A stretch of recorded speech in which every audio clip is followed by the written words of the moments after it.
Hello बच्चों, let's read this question. The question says A short bar magnet with its north pole facing the north forms a neutral point at P in the horizontal plane.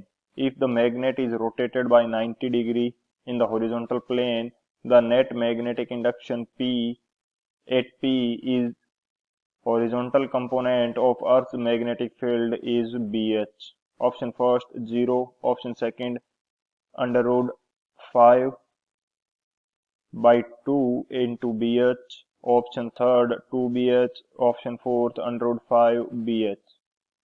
तो इस question के अंदर हमें क्या दिया गया है कि एक बार मैग्नेट है जिसका नॉर्थ पोल नॉर्थ की तरफ है एंड उसे एक न्यूट्रल पॉइंट फाइंड आउट किया जाता है हॉरिजॉन्टल प्लेन के अंदर P.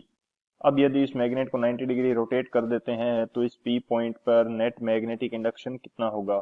तो बात करते हैं की कंसेप्ट की. की कंसेप्ट के अंदर हम लोग डिस्कस कर लेते हैं कि कोई यदि बार मैग्नेट है हमारे पास तो उसके एक्सियल एंड इक्वेटोरियल लाइन के ऊपर जो पॉइंट है वहां पे मैग्नेटिक इंडक्शन कितना होगा. सो बात करते हैं. यदि मैं यहाँ पे अज्यूम कर लेता हूँ कि मेरे पास ये कोई बार मैग्नेट है, ये इसका साउथ पोल है एंड ये इसका नॉर्थ पोल हो जाएगा. सो ये जो लाइन है ये इसकी एक्सियल लाइन होगी. इस लाइन के ऊपर यदि कोई पॉइंट P है d डिस्टेंस पर, यहाँ से इस बार मैग्नेट के सेंटर से d डिस्टेंस के ऊपर कोई पॉइंट P है, तो यहाँ पे जो मैग्नेटिक फील्ड होगा या मैग्नेटिक इंडक्शन होगा इसको मैं बोल देता हूँ B1. तो इसकी वैल्यू हमारे पास आती है mu naught by 4 pi into 2m/d³. Mu naught क्या है? म्यू नोट बाई 4 पाई ये तो वैल्यू कांस्टेंट है एंड m जो है ये हमारे पास है magnetic moment and d is the distance between the point and bar magnet. तो ये हमारे पास रहता है B1. इसी तरह से जो हमारे पास इसकी इक्वेटोरियल लाइन होगी, ये इसकी क्या है इक्वेटोरियल लाइन, एंड इसके ऊपर यदि कोई पॉइंट है यहाँ पे d डिस्टेंस के ऊपर, तो यहाँ जो मैग्नेटिक इंडक्शन होगा इसको मैं बोल देता हूँ B2. एंड B2 की जो वैल्यू होगी ये हमारे पास रहती है mu naught by 4 pi into m/d³ into m/d³. ये हमारे पास रहती है इस बार मैग्नेट के इक्वेटोरियल लाइन के ऊपर कोई पॉइंट है तो वहां पे मैग्नेटिक इंडक्शन रहता है. सो यहाँ से यदि मैं B1 एंड B2 का जो रेशियो है ये फाइंड आउट करता हूँ तो ये मेरे पास क्या आता है 2:1. यानी कि जो B1 की वैल्यू होगी ये 2 टाइम्स B2 होगी. सो ये हमारे पास की कंसेप्ट हो जाता है फर्स्ट. एंड अब बात करते हैं कि ये मैग्नेटिक जो इंडक्शन है इसकी डायरेक्शन किस प्रकार से होगी. जो हमारे पास पॉइंट है एक्सियल लाइन के ऊपर वहां पे B1 जो बन रहा है इसकी डायरेक्शन हमारे पास होती है in the direction of capital M. यानी कि मैग्नेटिक मोमेंट की डायरेक्शन के अंदर ये होती है in the direction of capital M. यानी कि मैग्नेटिक मोमेंट की जो डायरेक्शन होगी उसी डायरेक्शन के अंदर हमारे पास मैग्नेटिक इंडक्शन होगा एंड ये डायरेक्शन हमारे पास होती है south to north pole. So B1 की डायरेक्शन क्या होगी साउथ टू नॉर्थ. एंड जो B2 है इसकी डायरेक्शन हमारे पास रहती है in the opposite direction of M. In the opposite direction of M.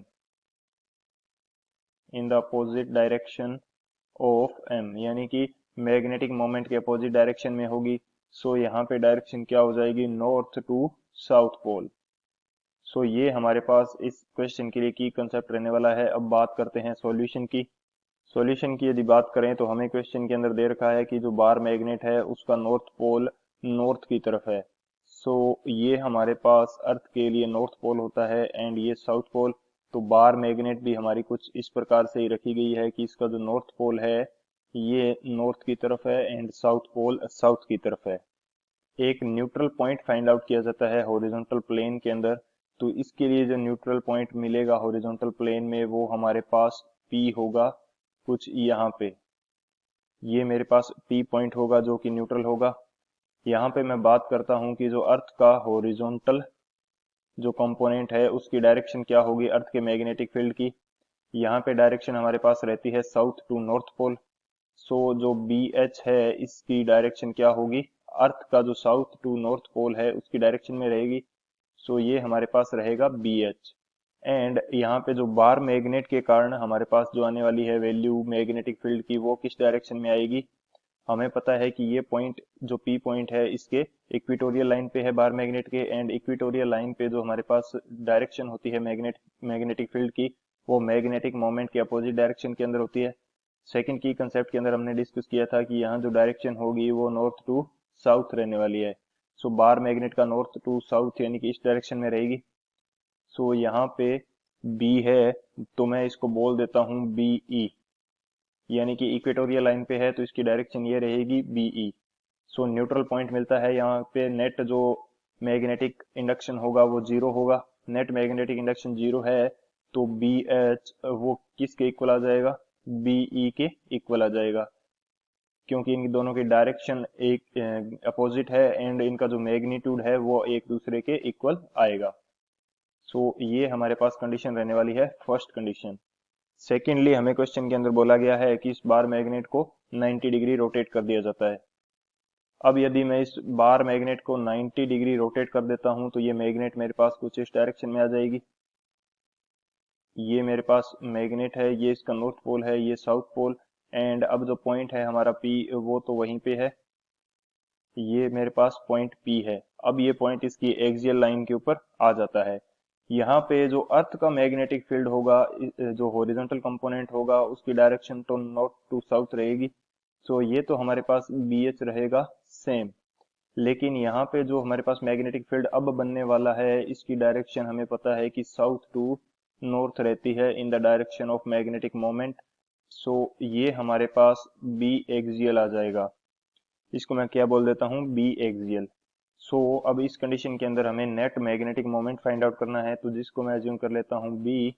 तो ये B की वैल्यू हमारे पास क्या आने वाली है, ये वैल्यू हमारे पास आएगी BA square plus BH square, and इसका हमारे पास क्या आ जाएगा, स्क्वेयर रूट। सो हमने एक कंडीशन फाइंड आउट की थी कि जो की कंसेप्ट के अंदर हमने देखा था कि जो B1 एंड B2 है इनका रेशो क्या आता है, 2/1, यानी कि जो एक्सियल पॉइंट का जो मैग्नेटिक इंडक्शन होगा वो इक्वेटोरियल पॉइंट की तुलना में 2 टाइम्स होता है। सो ये मैं यहाँ पे अप्लाई कर सकता हूँ इस कंडीशन के अंदर कि जो एक्सियल, यहाँ पे एक्सियल क्या है BA, ये 2 टाइम्स होगा इक्वेटोरियल के। इक्वेटोरियल हमारे पास क्या है, 2 टाइम्स ऑफ BE, एंड यहाँ से हमने फाइंड आउट किया है कि BH की वैल्यू जो है BE के इक्वल है। सो BA किसके इक्वल आ जाएगा, 2 टाइम्स ऑफ BH मैं यहाँ पे यूज कर सकता हूँ। सो अब यदि ये value BA is equal to 2 times of BH ये यहाँ पे पुट कर देते हैं तो ये वैल्यू क्या आ जाएगी, 2 टाइम्स ऑफ BH एंड इसका होल स्क्वायर प्लस BH का होल स्क्वायर। सो जब इसको सॉल्व करेंगे तो जो नेट मैग्नेटिक इंडक्शन है ये हमारे पास कितना आ जाएगा, under root 5 times of BH, यानी कि अर्थ के जो मैग्नेटिक फील्ड है उसके हॉरिजॉन्टल कंपोनेंट का रूट 5 टाइम्स ये हमारे पास आ जाएगा यदि हम बार मैग्नेट को 90 डिग्री रोटेट कर देते हैं तो। सो बात करते हैं ऑप्शन की, कौन सा ऑप्शन हमारे पास करेक्ट होगा। जो ऑप्शन डी है रूट 5 BH ये हमारा करेक्ट हो जाएगा। So option D is the final answer. I hope you understood it well. Best of luck. Thank you.